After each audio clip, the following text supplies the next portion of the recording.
Berlin, early June 1944.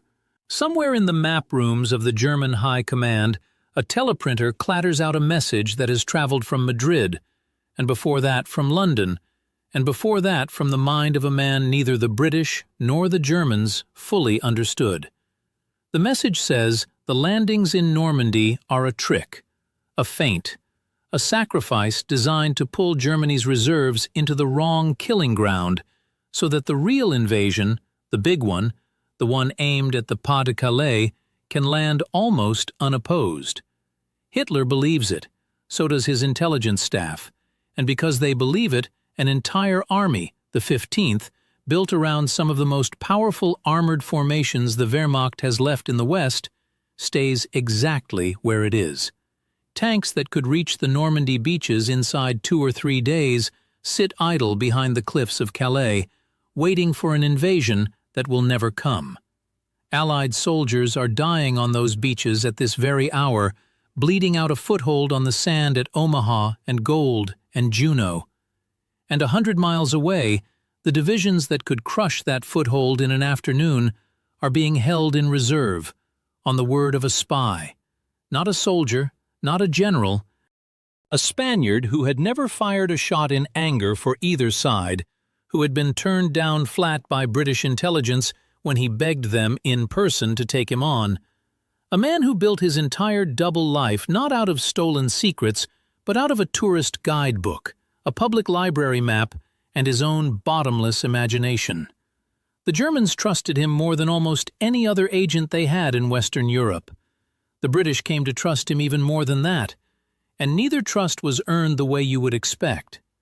How does a man who has never set foot in England convince the German High Command that he is watching British troop movements with his own eyes, week after week, for years?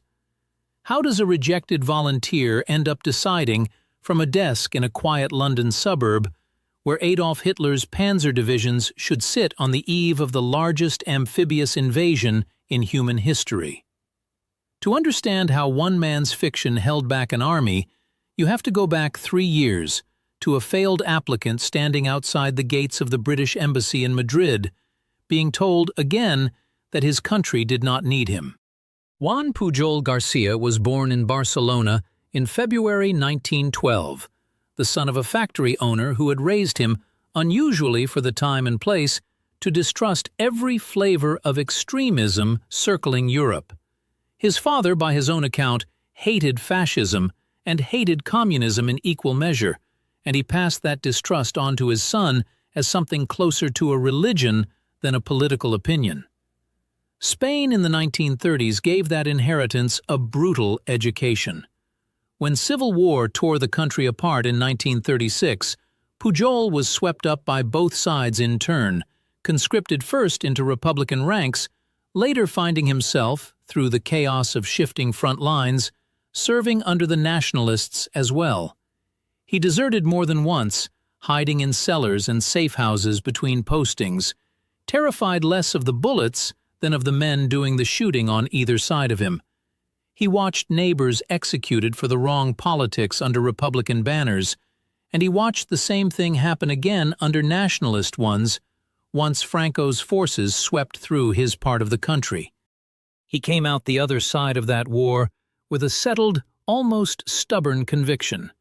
Totalitarian regimes, whichever flag they marched under, were poison, and somebody ought to try to stop the poison from spreading any further across the continent. By the time the wider European war broke out in 1939, with Franco's Spain officially neutral but riddled through with German influence and Falangist sympathizers, Pujol had made up his mind. He wanted to help Britain, the one power still standing against what he had already lived through in miniature. Not for money, he insisted, then and for the rest of his life, that he was never motivated by pay, but out of a plain conviction that he simply could not stand by while fascism swallowed the rest of Europe the way it had already swallowed the country he grew up in. So he did the obvious thing. He walked into the British Embassy in Madrid and offered his services as a spy. They turned him away. Not once, repeatedly, across the better part of a year, through more than one contact and more than one approach, in Madrid and then again through channels in Lisbon. He had no military background worth mentioning, no technical skill, no espionage training, nothing on paper that made him look like an asset rather than a nuisance, or worse, a plant. British intelligence stations in neutral Spain had every reason to be wary of walk-in volunteers. Wartime Madrid was crawling with amateurs, fantasists, and German provocateurs testing the fences. And a case officer with a full desk had no time to gamble on an unemployed Catalan hotel manager with no credentials and an earnest speech about hating fascism. Pujol looked, to every harried official he approached, like just another dead end, and each rejection landed a little harder than the last. Most men would have given up there. Pujol did something almost nobody in his position would have dared. If British intelligence would not have him, he decided, he would recruit himself into the war anyway, from the other side. He reasoned that if he could convince the Germans he was a committed agent working for them inside Britain, he could feed them false and misleading information, wasting their time and resources, and perhaps eventually force his way into British service by proving his worth on paper before anyone in London had a chance to say no a third time. It was an audacious plan built on a glaring problem. Juan Pujol Garcia had never been to England in his life. He did not speak fluent English. He had no network, no contacts, no realistic way of physically getting anywhere near the war he intended to fight from the inside. What he had was a typewriter, a Portuguese travel document he had managed to talk his way into, a library card, and an unshakable, almost reckless self-belief. He was about to try to convince Nazi Germany that he was their man inside wartime Britain, using nothing but a tourist handbook, a map of a country he had never set foot in, and the sheer force of invention. Pujol approached the Germans in Madrid in early 1941, presenting himself as a fervent Spanish government official, ideologically sympathetic to the Reich, with both the means and the burning desire to travel to Britain and report on what he found there. The Abwehr, German military intelligence, took the bait almost immediately. They gave him a code name, written instructions, a supply of invisible ink, a modest stipend, and orders to make his way to London and begin sending back reports on troop movements, morale, and coastal defenses. He never went. Instead, Pujol traveled only as far as Lisbon and ran his entire operation from there, pretending in every letter that he was writing from inside wartime Britain itself. He rented a cheap room, bought what he could afford at the newsstands, and turned a neutral Portuguese city with a public library into the entire physical infrastructure of an espionage network. From a blue guide tourist handbook to England, a general reference almanac, a railway timetable, a scattering of magazine photographs, and shipping notices he could piece together from public print, he manufactured, in longhand, an entire notional life in a country he had never seen, describing troop movements, coastal fortifications, ration queues, the mood in towns he had never walked through, all filtered through a fictional traveling persona reporting home to the Abwehr. Some nights he worked past midnight at a rented desk, cross-checking invented train times against the real timetable so that at least the logistics of his fiction would survive a bored analyst's second glance. The mistakes should have exposed him within a week. At one point he described dock workers in a British port as men who would do almost anything for a liter of wine, a detail that made perfect sense to a Spaniard raised on Mediterranean habits and almost none in wartime Britain, where wine was a rare luxury and beer, not wine, was the currency of every dockside favor. He got prices wrong. He got the texture of rationing wrong. He invented details about troop dispositions and civilian morale that any real observer standing on that quay would have laughed at outright. And yet, German intelligence, reading these dispatches from a desk hundreds of miles away in Madrid, took them as authentic, week after week. Partly this was simple luck. A fictional convoy Pujol invented as departing from a British port happened, by pure coincidence, to loosely resemble a real one that sailed around the same time. And when a U-boat later reported activity in roughly the area he had described, his standing with his handlers jumped overnight. Partly it was distance and vanity. Nobody at the Abwehr desk in Madrid had ever set foot in wartime Liverpool or Glasgow either, and Pujol's confident, detailed prose read like the genuine article to men who had nothing real to measure it against, and who badly wanted to believe their network inside Britain was as good as it looked on paper. Within months, Pujol, carried in German files under a code name of their own choosing, had built a growing reputation as a productive and reliable source. He began fabricating sub-sources of his own, notional contacts scattered around a country he had never visited, feeding him tidbits he could pass along as independent corroboration, so that any one piece of intelligence seemed to be confirmed by 2 or 3 others. He was, in effect, already assembling the architecture of the deception that would later help win the war in Western Europe. He simply had no one on his own side yet who knew any of it existed. He was doing all of this at genuine personal risk and for no money worth mentioning, purely on the hope that someone, somewhere, would eventually notice and let him in from the cold. What he did not know was that someone already had, not the Germans, the British, and they had found him by accident, through a mistake of his own that very nearly cost him everything.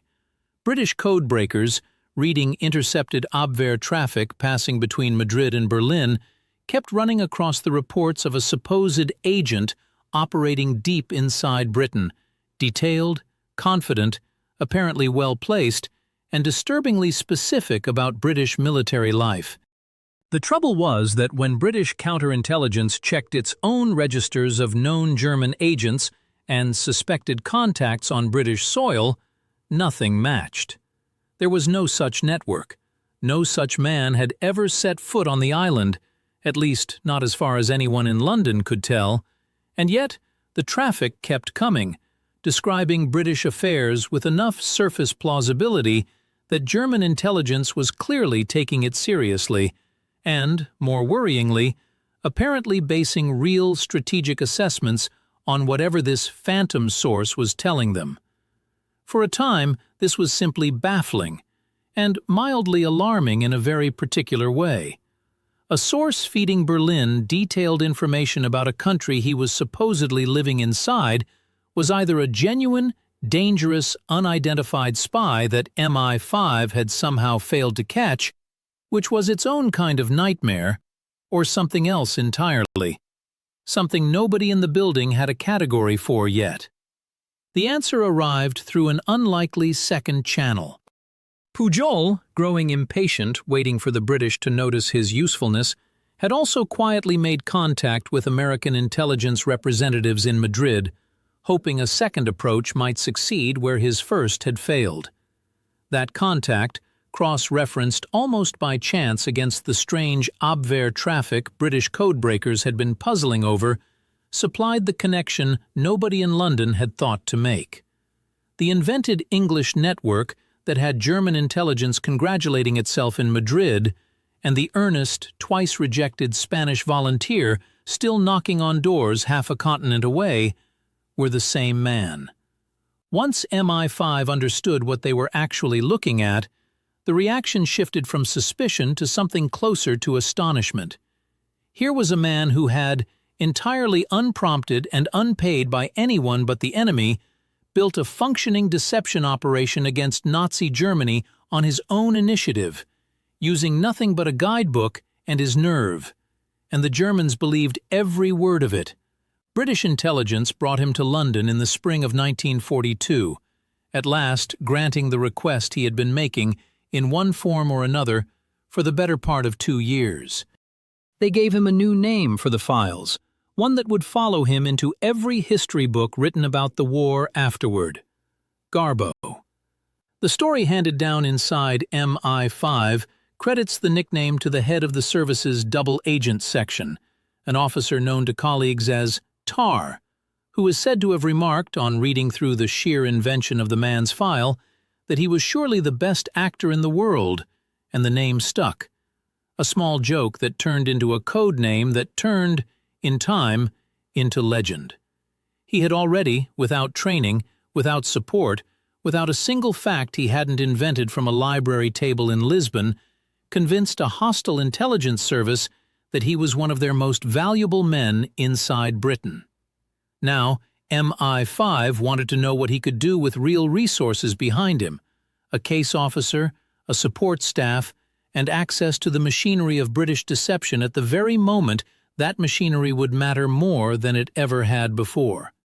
He was placed under the care of an MI5 officer named Tomás Harris, a half-Spanish, half-English art dealer with a gift for languages, and for a very different kind of forgery, old master paintings rather than cover stories, and the two men formed one of the most productive partnerships of the entire intelligence war.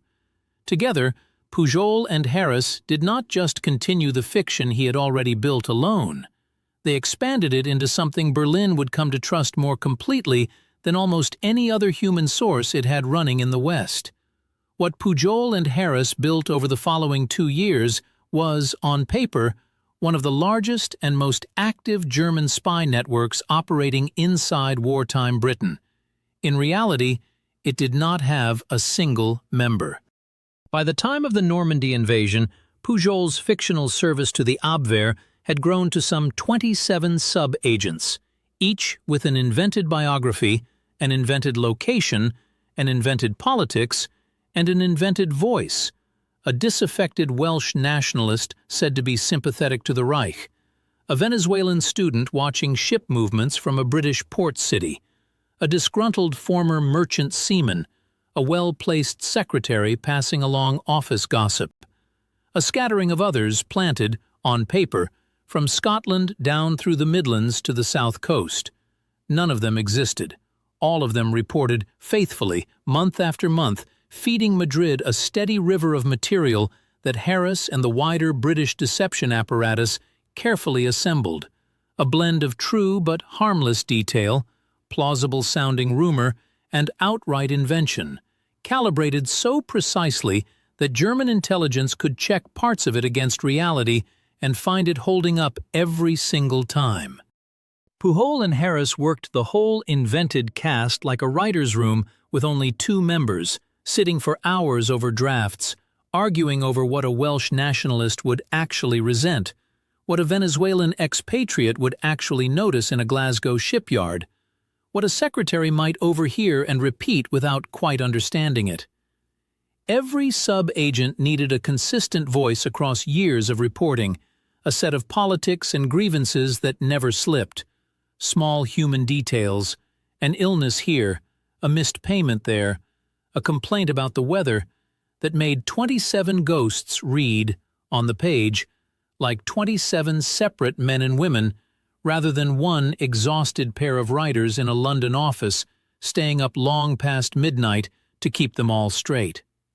The system had real teeth built into it. British authorities allowed certain low-level, non-damaging facts to reach Germany through Pujol's network, specifically because they were true and verifiable. A troop movement that meant nothing operationally, a minor supply shortage, a detail any genuine spy might plausibly have noticed, so that when the Abwehr quietly checked, the network's credibility only deepened with every pass. Layered on top of that foundation, the wider double-cross system, the British body responsible for running virtually every German agent caught on British soil as a channel feeding false material back to Berlin. Chaired by an Oxford Don turned intelligence officer, used Garbo's growing web to place exactly the picture London wanted the German High Command to see, one carefully checked report at a time. The theatrics went further than most listeners would expect. At one point, one of Pujol's invented sub-agents was reported to Berlin as having died, a fictional demise, arranged for reasons of narrative and operational cover, complete with a notice of death passed quietly through the network. The Abwehr, mourning a man who had never lived a single day, arranged for a small pension to be paid to his invented widow. Real German money changed hands for a grief that had no object anywhere in the world. It is hard to imagine cleaner proof that the deception had worked completely. German intelligence was now financially and emotionally invested in a fiction, budgeting for the death of someone who had never existed to die. There was, buried inside this triumph, a strange and lasting irony that history would only notice much later. Tomás Harris, the art dealer who had helped Pujol invent an entire underground of British traitors that fooled the Abwehr for years, counted among his own circle of friends a promising young British intelligence officer named Kim Philby. Decades after the war, when Philby's own long betrayal of British intelligence to Moscow finally came to light, suspicion briefly fell on Harris, too, over nothing firmer than that friendship. Nothing was ever proven against him, and he died in a car accident in Spain in 1964, a death some would later find themselves wondering about, though no evidence ever tied it to anything but bad luck on a bad road. The man who had helped build the most successful fiction of the war would himself become, however briefly and however unfairly, a small footnote in the next great British espionage scandal. By the spring of 1944, Pujol was, by any measure the Germans themselves would have used, one of their finest assets in the West, praised in internal Abwehr correspondence, trusted implicitly, treated as a source whose reporting shaped real strategic judgment. And every syllable he had ever sent them, since that first letter from a rented room in Lisbon, had been engineered, first by Pujol alone, then by Pujol and Harris together, to serve the exact opposite of German interests. Now, with the invasion of France bearing down on the calendar, that trust was about to be put to the single most consequential use imaginable. Because Britain and the United States were building the largest deception operation of the entire war, and they needed exactly one thing to make it work: a source the Germans would believe without question. They already had him. The Allied High Command knew, months before a single soldier crossed the Channel, that the invasion of Normandy could not survive if the Germans reinforced the beaches quickly enough. The coastline itself gave away the danger. Normandy was defensible, but it was not where German planners most expected a landing. The far shorter crossing to the Pas-de-Calais was, and German strategic thinking had assumed for years, that any invasion would come there. If German reserves, above all the powerful armored divisions held in France as a mobile counterattack force, kept under Hitler's own personal authority and requiring his express permission to move, were released and rushed toward Normandy in the first days after the landings, the invasion could be thrown back into the sea before it ever secured a real foothold on French soil. So the Allies built a lie the size of an army. Operation Fortitude South conjured into being a fictional force called the 1st United States Army Group, supposedly massed in the southeast of England under the command of General George Patton, a name German intelligence respected and feared more than almost any other Allied commander, poised to strike across the narrowest part of the Channel straight at Calais. A companion deception, Fortitude North, invented an equally fictional threat against Norway, tying down German divisions there that could otherwise have reinforced France. It was theater on an industrial scale, inflatable rubber tanks parked in open fields to be photographed by German reconnaissance aircraft, dummy landing craft bobbing in southern harbors, fake radio traffic simulating the chatter of divisions that had never been raised, real officers moving through real hotels under invented unit insignia.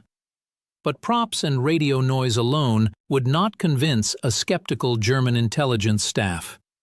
What they needed was confirmation from a trusted human source, someone inside Britain the Abwehr had already come to believe completely. That source was Garbo.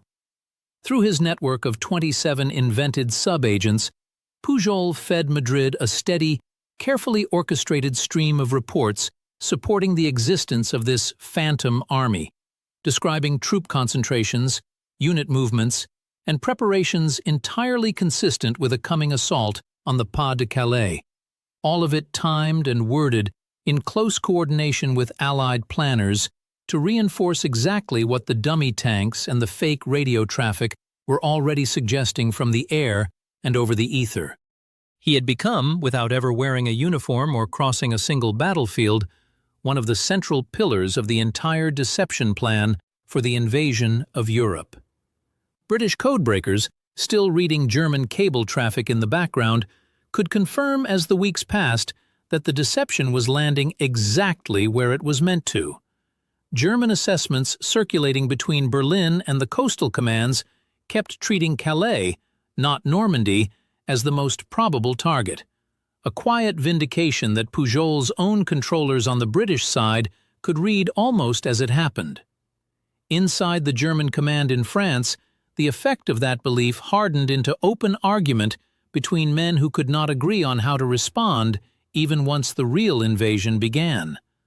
One senior field commander wanted the panzer reserves thrown into the fight the moment the first landing craft touched sand, arguing that any invasion had to be crushed on the beach itself in the first hours, or not at all.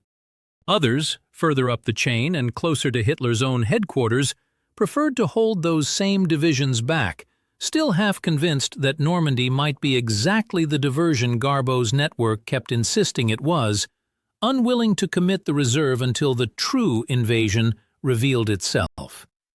That disagreement, echoing all the way up to a Führer who trusted his own instincts over his generals, cost precious days no army fighting for its life could afford to give away.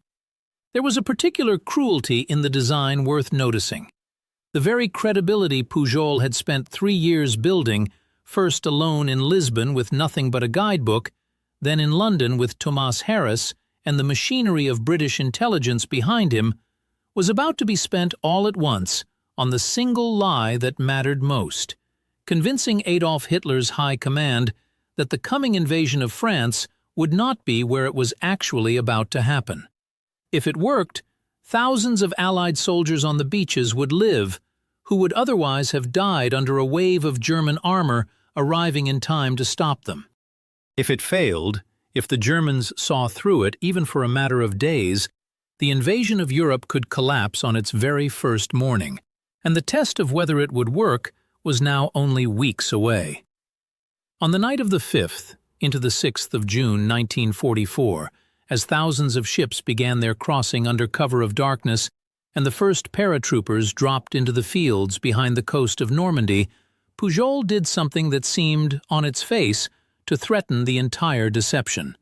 He tried, urgently and repeatedly, to reach his German contact by radio to deliver a warning that a major Allied operation was underway, that troops were moving in numbers that could mean only one thing, that something enormous was breaking loose that very night along the French coast. It was not disloyalty. It was calculation, worked out in advance between Pujol and his handlers. A source who had spent years building trust with the Germans could not simply stay silent while an invasion he claimed to be watching for happened right under his supposed nose. Silence itself would have looked like a kind of confession, the one thing that could unravel everything overnight. So the message was drafted, timed, and sent to look exactly like a spy desperately trying to do his job as the biggest story of the war broke around him. Somewhere in a quiet room, a wireless set clicked and hissed into the dark, calling again and again for a reply that would not come for hours. And then something worked in the Allies' favor that no one could have engineered on purpose. Pujol's radio contact on the German end was not standing by.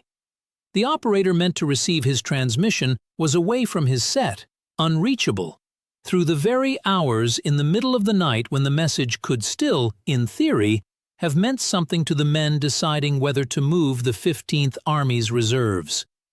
By the time contact was finally made and the warning passed through, the landings were already underway, the first waves already ashore, the beachhead already a fact on the ground, rather than a rumor in a cable. The warning had, technically, been sent in time.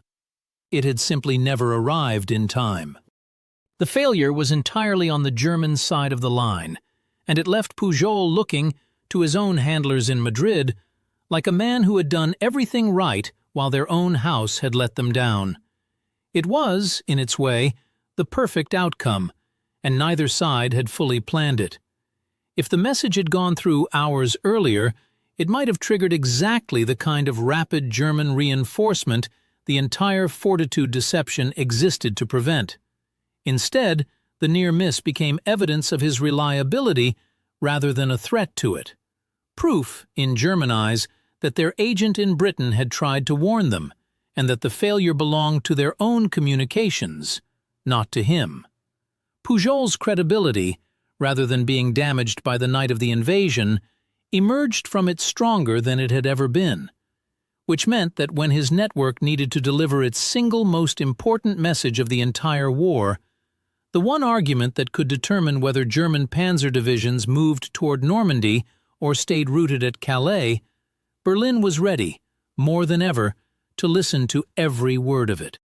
3 days after the landings, with Allied troops still fighting to widen a fragile strip of beachhead, and German field commanders already arguing bitterly among themselves over whether Normandy represented the true Allied effort or something else, Pujol prepared the message the entire deception had been built toward. It argued, in the calm, authoritative voice his network had spent years cultivating, that the Normandy landings were not the invasion at all, that they were a diversion, a deliberately sacrificed operation meant to draw German reserves out of position, and that the true, decisive blow was still to come, aimed squarely at the Pas-de-Calais, where the phantom army carrying Patton's name was still, according to every fictional source Garbo commanded, massed and waiting to strike.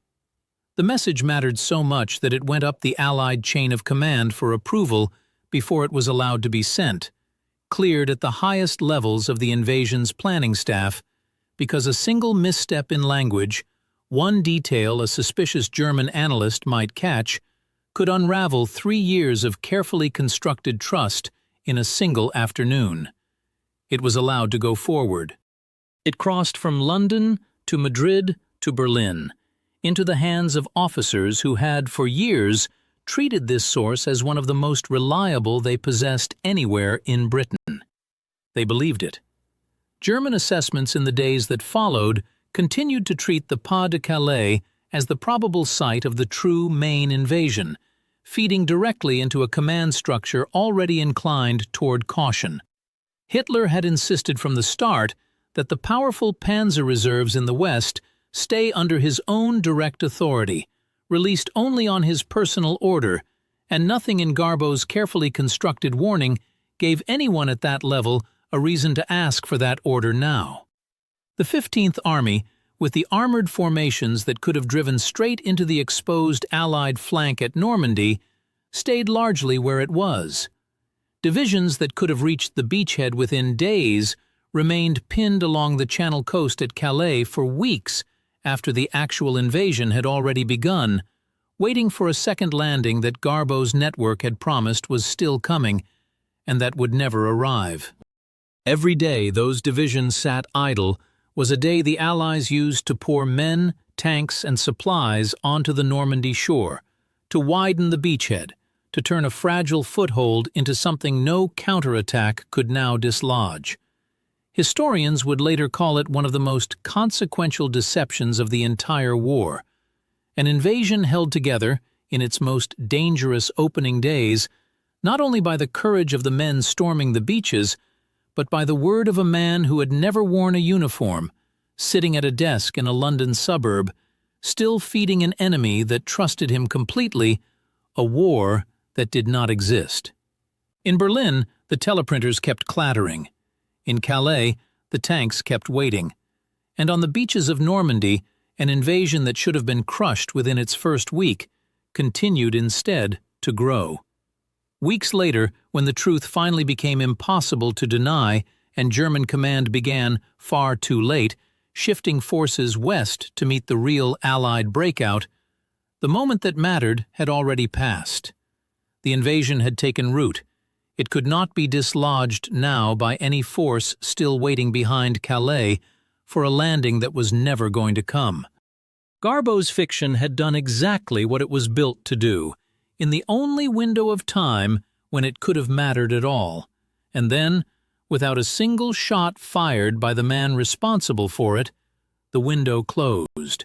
For his services, the German government awarded Juan Pujol Garcia the Iron Cross, believing to the very end of the war that they were honoring one of the finest agents the Reich had ever run inside Britain. He wore that award, and the trust behind it, like a mask he never had to take off. Decades later, Britain gave him its own recognition, the MBE, making him almost certainly the only man in the entire Second World War decorated by both sides of it. One honor for a service he had never actually performed, the other for the fiction that made sure the Reich never found out he hadn't.